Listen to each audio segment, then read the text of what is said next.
Louder Than Bombs, a film in which we have Isabelle Huppert, the actress who has won a few weeks ago the Golden Globe, nominated for an Academy Award. I hope she will get it. For me, she is probably the best in the world now. There's Meryl Streep also, of course. She's excellent. Um, but I prefer Isabelle Huppert, at least in some of her great roles.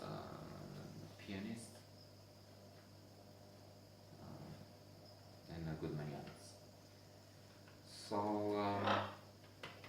in this one, she's dead. We know from the beginning. They talk about her work. She has been a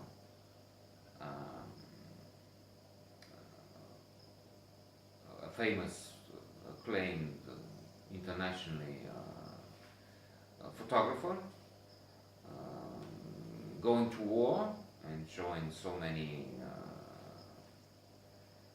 tragic aspects of life in conflict. And she obviously appears very often in the film. She's at one point she's photographing, sometimes also filming, I think,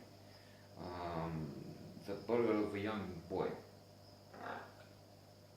who died in the Middle East somewhere, where we have the Syrian conflict. Iraq is witnessing bombings, I think, every day. There's Pakistan, they blew up some people yesterday. Again. Yemen, so many more places. And pictures are striking. Indeed, she's wonderful. By the way, the photography, the images of the film are also excellent. There's a scene where she's in the accident, and we can see, without the gruesome details, I mean, I don't remember, I didn't look for it, blood but no, that was not the point of this special effects, probably. I mean, for sure, technique, imagery, work. Hair is going in all directions. She's going in the back, and it's slow motion. And there's glass on her, but the images are beautiful. It's terrifying. She's dying in that accident. I mean, this is part of the question. The issue is the cause of death. And was it suicide or an accident? She has two sons. The younger one doesn't know for some time. And in fact, there is a story in the New York Times which will reveal a few aspects that shock, especially this young son, who is troubled, by the way. He is in school at one point, and he is working on a test.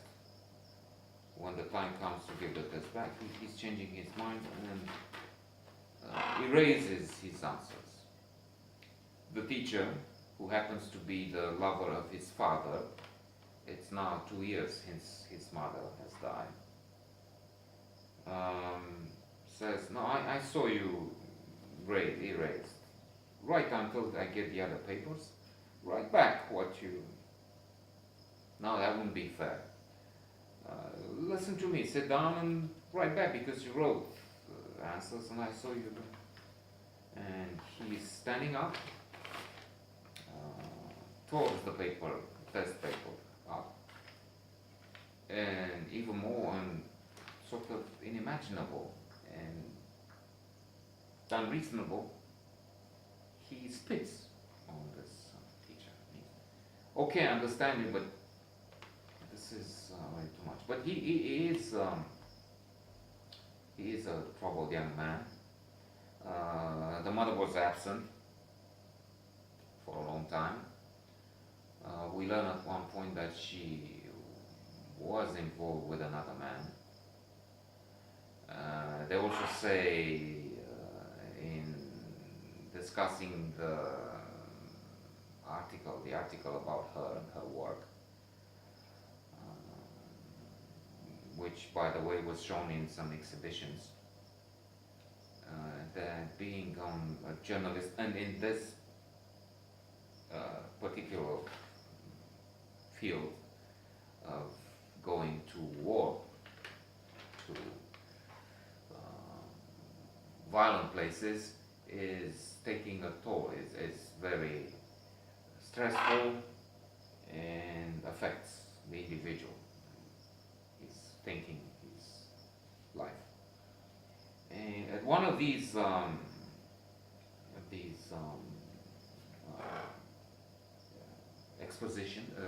exhibitions, she comes with an old man, very very thin. It's not Biafra or the hunger in Somalia.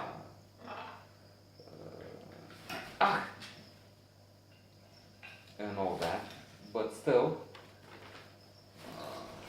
his image is powerful. Now I can't remember if I wasn't able with these two lunatics always around